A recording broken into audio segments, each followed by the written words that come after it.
How is it that you think we can fight for our history in an age of perhaps a lack of historical understanding without being blinded only by virtues and sentimentality? Can I stop for a second to turn my phone's? I'm afraid it's going to Please start do. bleeping. Right, we're okay. Yeah, okay, right. England is an unusual country because of its antiquity and because of a relative degree of continuity in its institutions, its boundaries, and so on. Even compared with our European neighbours, some of which are also old. Norway, but then Norway was part of a confederation until the early 20th century. French boundaries, France's frontiers were not fixed till after the Second World War. The same was true of Germany and so on. Poland was shifted a long way west by the Russians. So we have been, partly because we're an island, we've been pretty stable. And so I think have tended to take a great deal for granted and at times to be complacent. Perhaps that's one of our national characteristics. You think nothing can ever really go wrong. But the origins are, as you said, an idea, and the idea principally came from a monk called Bede, the Venerable Bede, who wrote the first history of England or the English people, which didn't really exist then, in the sense that England itself was divided into a number of kingdoms. But Bede thought that it was a spiritual unity. It was the origin of England was therefore, in Bede's view, the English Church and the conversion of England to Christianity, and that was God's will, and that was what made the English. So the idea existed before the reality, and indeed that's true of very many nations.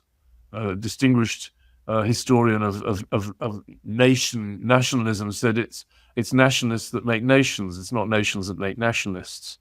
And so a lot of nations are in some ways invented, or they're thought up by people. And England was in that sense thought up by Bede. But it was made a kingdom, as I guess we all know. Many people have seen the television series about King Alfred. It was largely King Alfred and his immediate successors who made a kingdom of England, and mainly through their struggles with invading Vikings.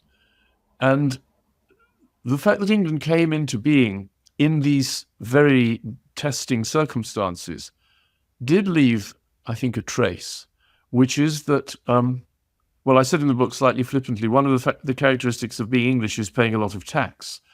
But the English kingdom had to become efficient, because otherwise it would not have survived. So this sort of Darwinian process of struggle made the English kingdom a very powerful one and a centralized one, and one which for centuries had a high degree of popular participation, because people realized that their security depended on the security of the kingdom.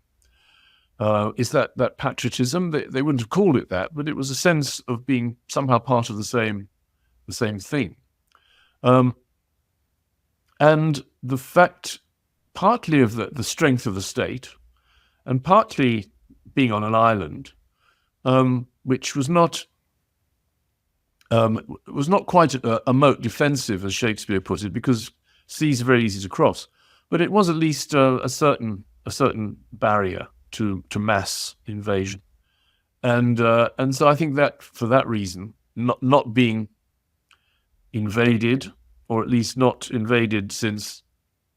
being properly invaded since 1066. There were lots of other invasions, some of them successful, but not since the Norman invasion was there a major cultural change. There was 1688, of course, the Glorious Revolution, which was also an invasion by the Dutch, but it was an invasion that people welcomed on the whole. Most people welcomed. So it was, as it were, a voluntary invasion, whereas the Norman conquest was certainly not. And it was a hugely culture-changing, society-changing event. But apart from that, England, since 1066, England has been remarkably stable. And you might say, well, come on, think of all the changes that have happened in almost every area of life, which is perfectly true. But some things do remain. And in my book, partly to help myself think about this, I made an analogy with Cambridge University. Cambridge University is also very old, but when it began, it was mainly studying theology and some law, and now it's doing entirely different things. It's also a highly global, cosmopolitan institution. In what sense can it be said to be the same, apart from the fact that it's in the same place? And I said it's partly a tradition of self-government. It's partly wealth. It's partly reputation. It's partly the survival of certain institutions like colleges, which give the university a particular character, as in Oxford. And so although you can say, well, so many things have changed, it can hardly be seen as the same, in some ways it is the same. And the things that remain the same, they evolve, but they remain in some senses the same. They do shape the present and the future. So Cambridge would not be the same place had it not inherited these historical and in some senses not terribly rational institutions, but in which people have a stake in what happens, and in which the university is divided into smaller communities, which give people a very different experience. But that's well known. And I think England, you could say it's the same. Parliament, the counties, the monarchy, as well as cultural inheritance, the language, obviously, religion. However much these things may change and even decline, they leave something which is still there, which helps to shape and will help to shape the future. I was speaking to a colleague of yours very recently, also a professor emeritus of anthropology this time, also at Cambridge, Alan McFarlane, and yes, we spoke about the unique characteristics of English and then British culture, society, and he expounded on the legal system, our literature, our humour. He talked about the economic setup, and when I often think about how it is that we fight, I suppose, for our history, all of it included. Appreciate it's not all, as you say, both the golden age or an unalloyed good. There are some other things that he said in that, and which he's written about extensively, which is typical national characteristics is valuing liberty and also wealth and freedom. And at the beginning, when we were talking about declinism, to coin another ism, if there aren't enough already, he said that often people posit it without comparing it to anything else. And I think that's the thing that probably sticks in my craw a little bit if we are dismissive of our history and the unique things that the country has organically come up with over time, is compared to other places, and back to that quote at the beginning, which is better living standards in the 14th and many places in the 20th, surely there are reasons why we would want to at least maintain that continuity instead of thinking that there's nothing good in that and we ought to push on into a brave new world. Perhaps you see this yourself in your academic life, perhaps you don't. But well, I do very much, and I'm glad you brought that up, because the sort of things that I've been saying up until now, and that Alan McFarlane has been saying, I think most people would probably have agreed until fairly recently. Okay, there were always dissidents, religious dissidents, political dissidents, who were very critical of the country, its institutions, and so on. That's always been true. But I think most people would have accepted more or less what we've been saying until quite recently. I think there has been, and it's still going on, a huge attack on our history and hence on our institutions, because I think the two things are connected, which has been going on now for a generation, and which is in some ways different from the sort of critical opposition, usually from the left and occasionally from the right, that you've always had, which was often that of a minority, which was a sort of who were there to try and ginger up the country in some ways, to provide it with something to you could even say something to aim at. Now we have a very widespread attack on our history by people who are not a dissident minority, but for the first time, probably, people who have come to control many of the cultural institutions, the levers of power in our culture, and who seem to be doing their best to destroy the kind of consensus view of the past that you and I and others have long taken for granted and long presented. And I think I'm sure you know what I mean. I'm talking about, it's often called decolonization. It's often called a woke attitude to the past.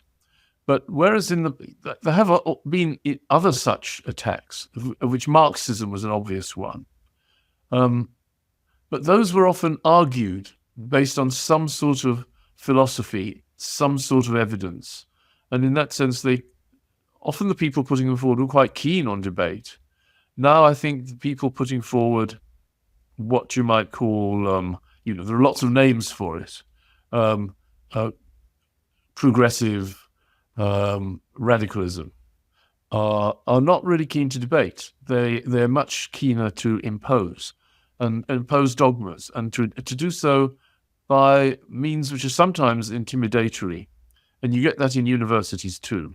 So the universities that I think, a generation ago we would all have said we were very proud of, are now, I think, in danger of losing their soul to some extent, and being taken over by activist minorities whose aim is quite difficult to discern, I think. But if I had to try to discern it, I would say it's probably the view that if you can discredit our past and indeed our present, because the two are so closely linked, and undermine many of our institutions, you will thereby create a tabula rasa on which you can create something much more inclusive, much more progressive, much more international, cosmopolitan than was there before. I think this is probably dangerous and wrong, but I think that's probably the idea. And again, it's not a wholly new idea. Edmund Burke, when he was writing critically about the French Revolution, said something like, it's extraordinary how some people can regard the history of their country as a blank sheet on which they can scribble anything they like. Mm-hmm. And I think there are many people who are keen to scribble anything they like on a history that they've tried to reduce to a white sheet, or perhaps in a black sheet. Nothing but violence, oppression, exploitation, slavery, of course, has become the great issue. And everything's seen through this particular lens. And I don't know what we do about that. You can argue about it, and indeed many people do. But as I say, these people are often not very willing to argue. They are simply willing to assert and use the power that they have to make those assertions. The philosopher John Gray recently said something like, what's truth nowadays? It's what you and your friends believe and what you can force others to accept.